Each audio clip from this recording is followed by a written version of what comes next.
माजी महापौर advocate UN बेरिया यांचा सन्मान सोहळा सोलापुरातील हेरिटेज लॉनमध्ये झाला। यावेळी ते बोलत होते। या प्रसंगी ज्येष्ठ नेते सुशीलकुमार शिंदे, खासदार प्रणिती शिंदे, खासदार धैर्यशील मोहिते पाटील, आमदार नारायण पाटील, आमदार अभिजित पाटील, आमदार राजू खरे, राष्ट्रवादीचे जिल्हाध्यक्ष वसंत नाना देशमुख आदी उपस्थित होते। ज्येष्ठ नेते पवार म्हणाले, बिहारच्या बाबतीत आमची माहिती वेगळी होती, पण निकाल वेगळा लागला।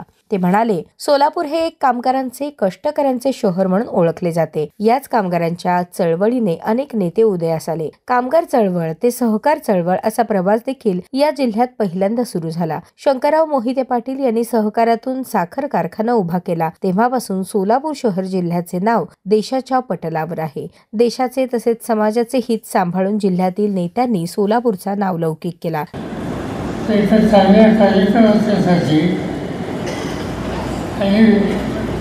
गेली 50 वर्ष सोलापुरातून सर्वसामान्य जनतेचं सेवा करण्याचं व्रत ज्यांनी घेतलं होतं त्यांच्याबद्दलचं आस्था व्यक्त करणं आणि अभिनंदन करणं या दृष्टीनं मी आज या ठिकाणी आलो। सोलापूर जुनी सोलापूर हे असतात। एकेकाचं कामगारांचं शहर, कष्टकऱ्यांचं शहर, समाजाच्या विविध जाती जमाती आणि भाषा यासंबंधी एकत्रेचं शहर म्हणून या शहराचा नाव येते। मला असंच आहे की 1972च्या नंतर काही वर्ष मी इथं फॉलो करतो आणि त्यामुळे एवढं निश्चित असायचं। अनेक प्रश्न त्यावेळेचे नजरेसमोर येतात। बदल झाले की कामगार लागले 2 गिरण्या होत्या, एक गिरणी आणि व्यावसायिक दवाखाने केली। आज तिचं अस्तित्व हे राहिलेलं दिसत आहे। त्याच्यानंतर ही गिरण बंद झाल्याच्या नंतर सोलापूरचे लोक काही समजून आलेले, त्यांनी 52 क्षेत्रामध्ये लक्ष दिले आणि देशाचा कानाकोपऱ्यात सोलापूरला तयार झालेला यंत्रमाग किंवा पावलं याचा फायदा आज ठिकठिकाणी बघायला मिळतो आणि हे कर्तृत्व सोलापूरकरांनी दाखवलं।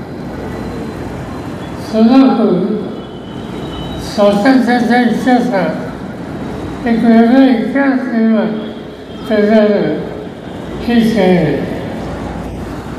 या देशाला 15 ऑगस्ट 47ला स्वातंत्र्य मिळालं, पण ते स्वातंत्र्य मिळायच्या आधी 3 दिवस का होईना स्वातंत्र्य या देशाने भोगलं। हा जर इतिहास बघायचा असेल तर पहिलं नाव सोलापूरचं त्याचं ते काम केलेलं। आज या सोलापुरामध्ये कामगारांची चळवळ ही अत्यंत मोठी होती।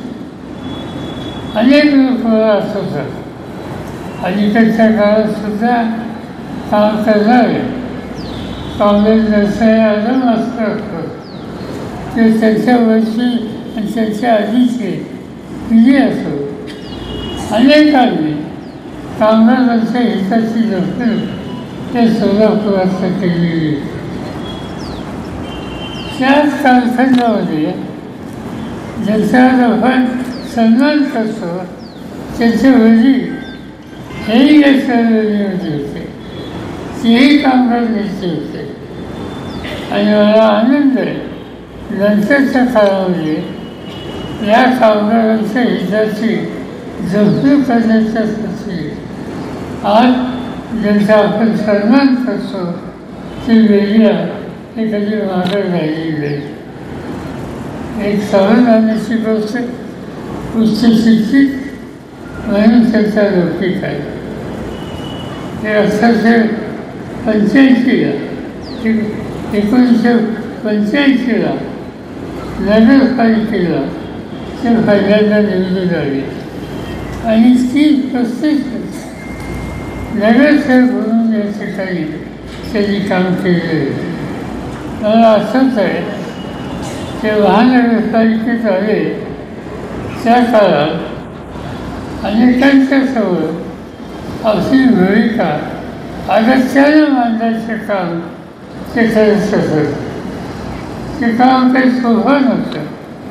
पण ज्यावेळी महानगरपालिका मला आठवतंय वंशेची अप्पा, युनिसेफ, वंदाप्पा बनाले, रसाया आलम, पूर्णचंद्र पुंजाळ असे अनेक लोक होते आणि हे सगळे कर्तृत्व लोक आणि त्यांच्यासमोर हा नवीन निवडून आलेला तरुण हे काही सोपं काम नव्हतं.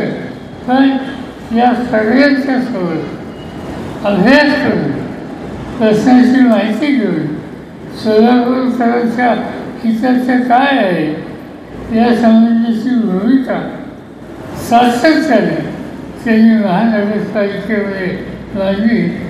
हा महानगरपालिकेच्या इतिहासात एक चांगला भाग आहे.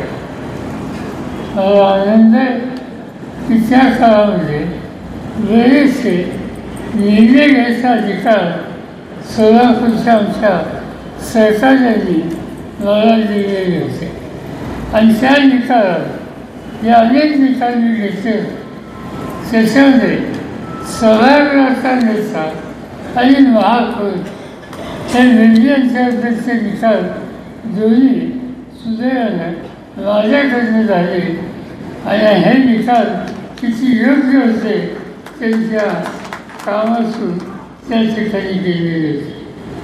सभागृहाचा नेता म्हणून त्यांचं कर्तृत्व त्यांनी दाखवलं. याची नोंद त्या काळातल्या लोकांच्या मनात कायमस्वरूपाची आहे.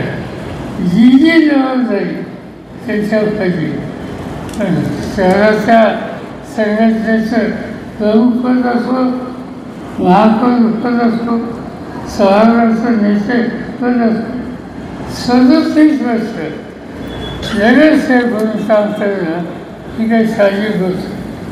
शिंदेसाहेब आहे किंवा मी काय आम्ही अनेक वर्ष विधिमंडळात झालो, लोकसभेत गेलो, राज्यसभेत गेलो.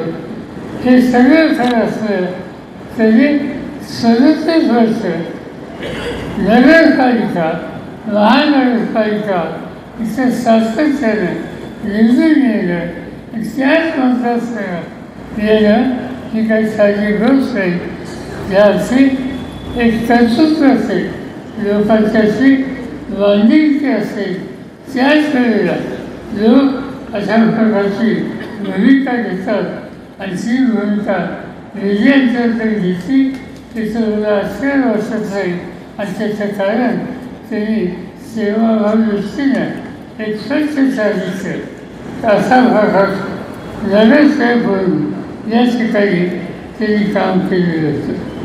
सरकाराची चळवळ हा एक सोलापूरचा महत्त्वाचा भाग होता. एक काळ होता की त्या काळामध्ये सरकारला एक शक्ती या जिल्ह्यातून दिली गेली. सरकारला माहीत आहे सरकारच्या त्याच्यामध्ये या जिल्ह्यात त्याचं मोठं योगदान होतं. नामदेव दक्षाबाद योगदान त्या काळामध्ये होतं.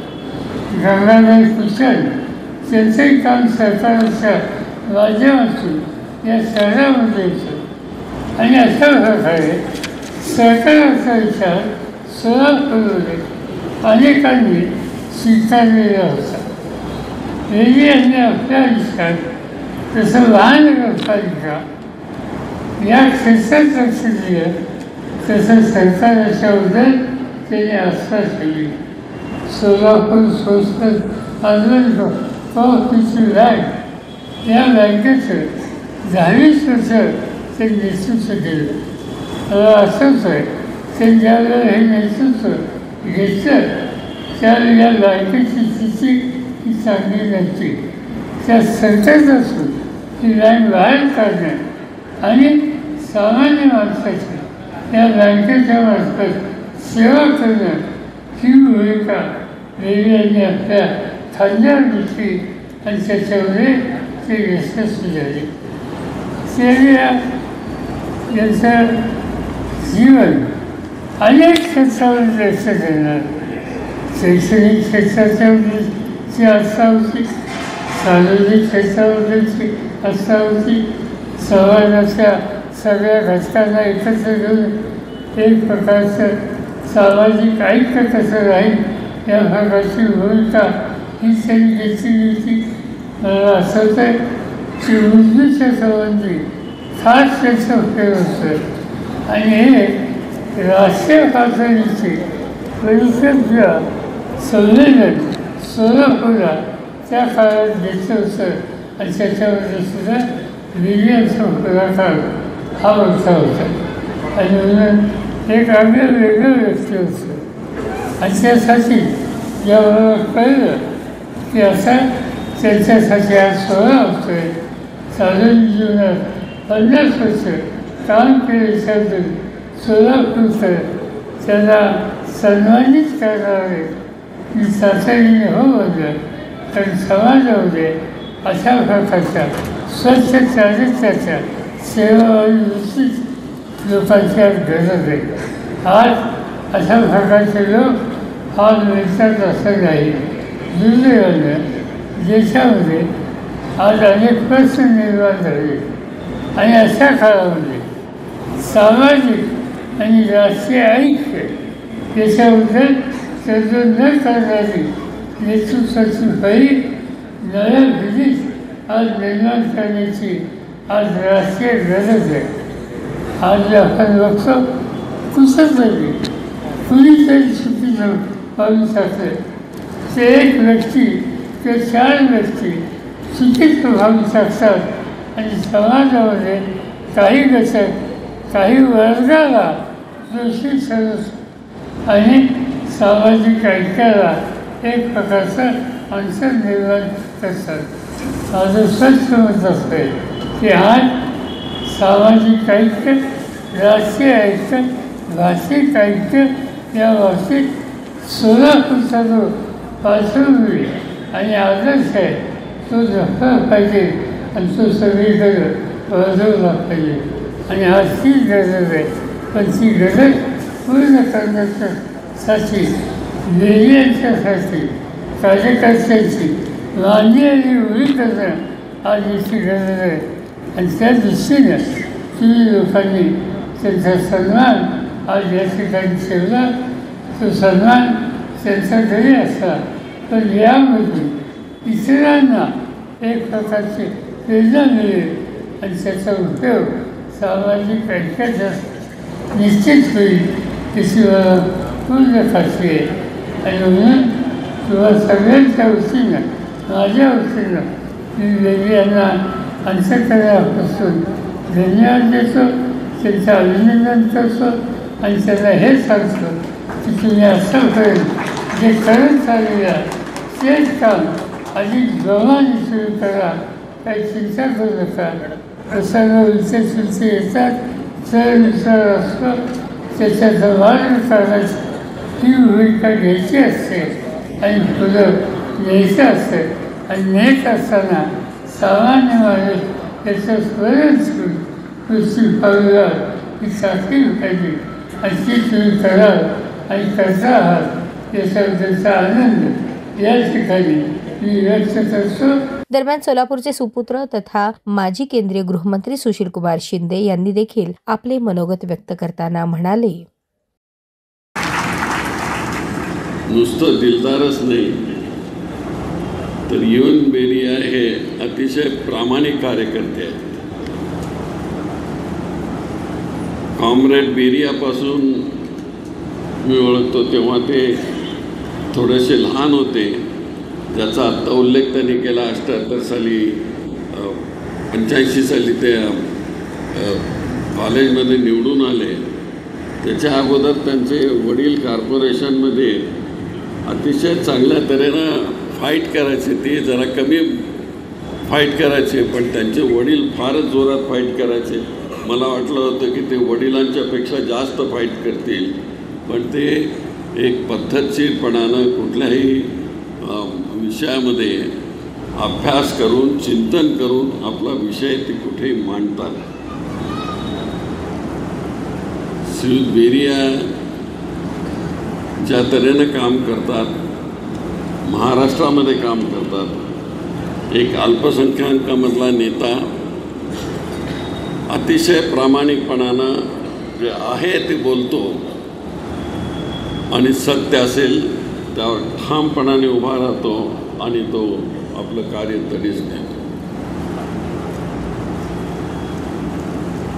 UN बेरिया त्यांनी सोलापूर महानगरपालिकेचं काम बघितलं आणि त्याचबरोबर त्यांनी महानगरपालिकेमध्ये असलेली युनियन तिलाही ताकद देण्याचं काम केलं. एकीकडे महानगरपालिकेचं नेतृत्व करायचं आणि दुसरीकडे महानगरपालिकेच्या विरुद्ध कामगारांची बाजू घेऊन लढायची. हे काही साधं काम नव्हतं, पण UN बेरियानं सगळेच घाबरायचे.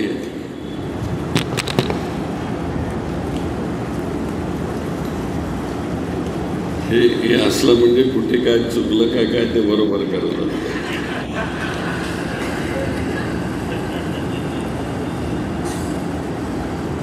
तर UN बेरिया ते माझ्याबरोबर होते, माझ्या काँग्रेसबरोबर होते सातत्यानं, आणि माझ्या काँग्रेसचे शहराध्यक्ष म्हणून ते बराच काळ मध्ये होते.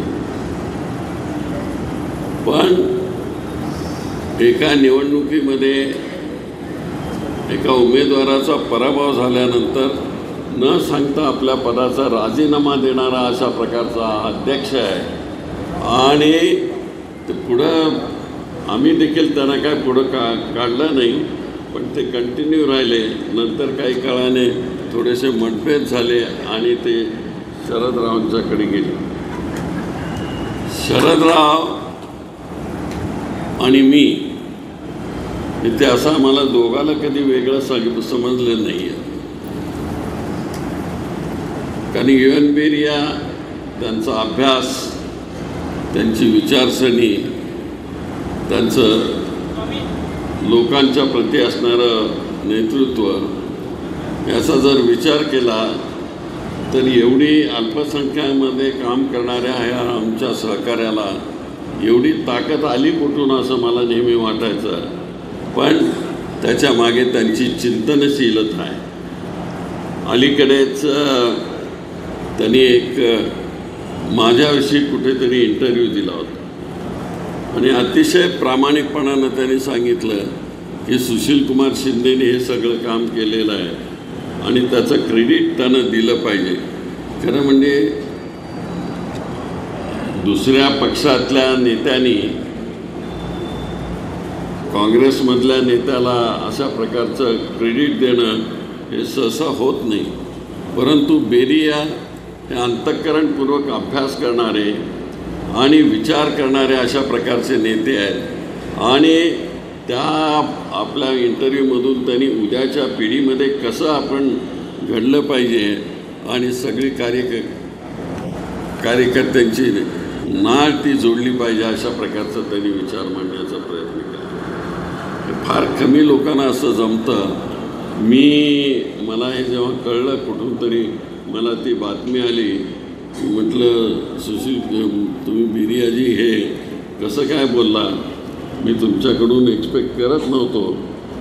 तर ते म्हणाले साहेब तुम्ही हे सगळं केलेलं आहे आणि हे कोणी सोलापूरकर विसरू शकत नाही, पण ते सांगणं गरजेचं आहे. एवढी प्रकारची अशा प्रकारची हिंमत असणारा नेता मी त्याचं मनापासून अभिनंदन करतो. कारण उद्याच्या येणाऱ्या पिढीला कुणीतरी हे शिकवलं पाहिजे. तुम्हाला माहिती आहे सुशील कुमार शिंदे काय स्वतःहून असं नेता आलेलं नाही. म्हणून मी नेहमी सांगतो मला शरद पवारांनी राजकारणामध्ये आणलं आहे. काय बिघडलं त्यामध्ये?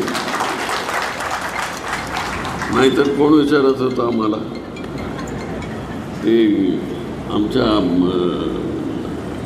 आमदाराचे वडील, मी आत्ताच सांगत होतो की साखर कारखाना मिळावा म्हणून करमाळ्याचा साखर कारखाना पायात त्यांनी चप्पल घातली नाही आणि जेव्हा तो कारखाना मिळाला तेव्हा चप्पल घातली.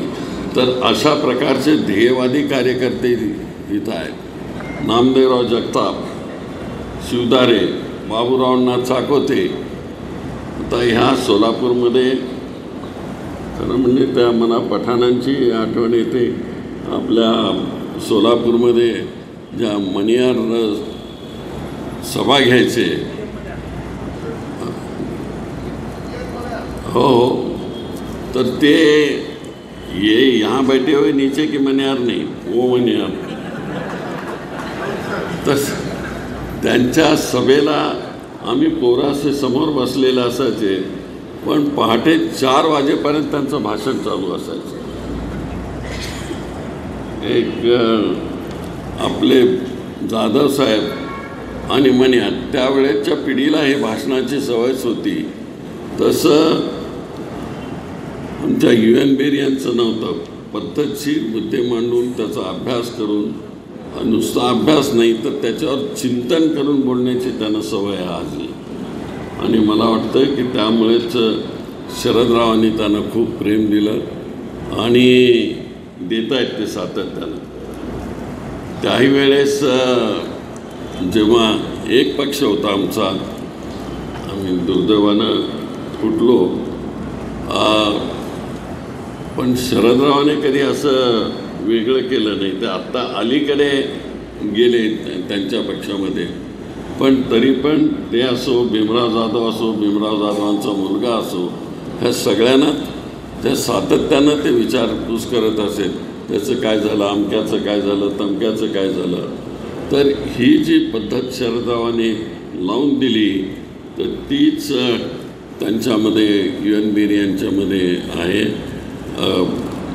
आज त्यांच्या कार्याला 50 वर्ष होत आहेत. पण 50 वर्षामध्ये त्यांनी जे बँकेत काम केलं, शैक्षणिक संस्थांमध्ये काम केलं, एक अभूतपूर्व अशा प्रकारचं काम आहे. नुसत्या ट्रेड युनियनमध्ये ते रुळले नाही, पण लोकांना जागृत करण्याचं त्यांनी काम केलं. आणि नुसता माझा समाज असंही करत बसले नाहीत. ते आमच्या समाजाला तर, माझ्या समाजाला तर बरोबर नेलंच पाहिजे, पण त्याचबरोबर दलित वर्गीय, मागासवर्गीय यांनाही सातत्यानं पुढं रेटणं पाहिजे. आणि भारताच्या स्वातंत्र्याच्या इतिहासामध्ये ज्यांनी इथं काम केलं त्यांना देखील त्याचं क्रेडिट दिलं पाहिजे, अशा प्रकारची भूमिका ते सातत्यानं मांडतात. UN बेरी साहेब हे एक शिस्तबद्ध अशा प्रकारचा कार्यकर्ता आहे. आज शरदराव एवढ्या, मला वाटलं नव्हतं की ते आज येतील म्हणून खरं म्हणजे मी हैदराबादला होतो, रात्री सकाळी निघालो, पण शरदराव येणार आहेत म्हटल्यानंतर मला अजूनही धडकी भरते. कारण एवढ्या करता की ते माझे नेते आहेत. तो बाकी असं वेगळं सगळं काय नसतं आमचं, ते कायम आमचे नेते आहेत. मी कधी बोलतो का तसं की त्यांनी आम्हाला काय केलं नाही म्हणून? पक्षामध्ये मतभेद होतात, वेगळं काम करतो, पण आम्ही वेगळं काम जरी करत असलो तरी लोकांच्या करता, लोकांच्या भल्याकरता म्हणून सातत्यानं प्रयत्नशील असतो. आणि ते ट्रेंड करतात लोकांना शरद पवारजी. तसे हे ट्रेंड केलेले UN बेरी तेही आहेत, मी आहे. पण आता शरदरावांचं कौतुक एवढं आहे की त्यांचं एवढं वय तसं झालेलं नाही वय.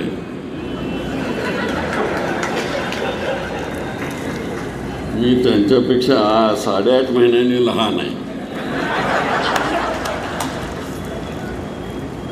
पण काय ताकद आहे अजून. 8.5 महिन्यांनी ते मोठे आहेत, पण ज्या ताकदीनं ते चालतात, ज्या ताकदीनं कार्यक्रम करतात, ज्या ताकदीनं ते व्यासपीठावर बोलतात, हे अतिशय कौतुकास्पद आहे. की आज समाजामध्ये किती लोक आहेत तसे बरेच, पण विचारशील अशा प्रकारची भूमिका घेऊन समाजाला पुढं नेण्याची जी शक्ती देण्याचं काम शरदचे करतात, त्याचाही आशीर्वाद आज UN बेरियांना मिळेल. मी पवारसाहेबांनी मनापासून धन्यवाद देतो की ते आले इथे आणि आमच्या UN बेरियांना एक स्पष्ट त्या कार्यकर्त्याला त्यांनी आज आशीर्वाद देण्याचा योग्य असा मार्ग पत्करला, याबद्दल त्यांना मी मनापासून देतो. शरदरावजी, तुम्ही खूप कष्ट घेतात. आज कुठून कुठे आले आणि आता मोटारीने जाणार. मोटारीचा प्रवास मी आत्ता हैदराबाद ते सोलापूर रस्ता चांगला आहे, आम्हीच केलेला आहे तो त्यावेळेस. ते झालेलं क्रेडिट घेतलंच पाहिजे ना, का नाही? हां, तर पण आता येताना बरेच खड्डे पडलेले आहेत. त्या खड्ड्यातून नंतर येणाऱ्या ह्या पार्टीच्या लोकांनी सुधारणा करून ते रस्ते सुधारले पाहिजेत, याच्याकरताच मी एवढ्याच करता सांगितलं.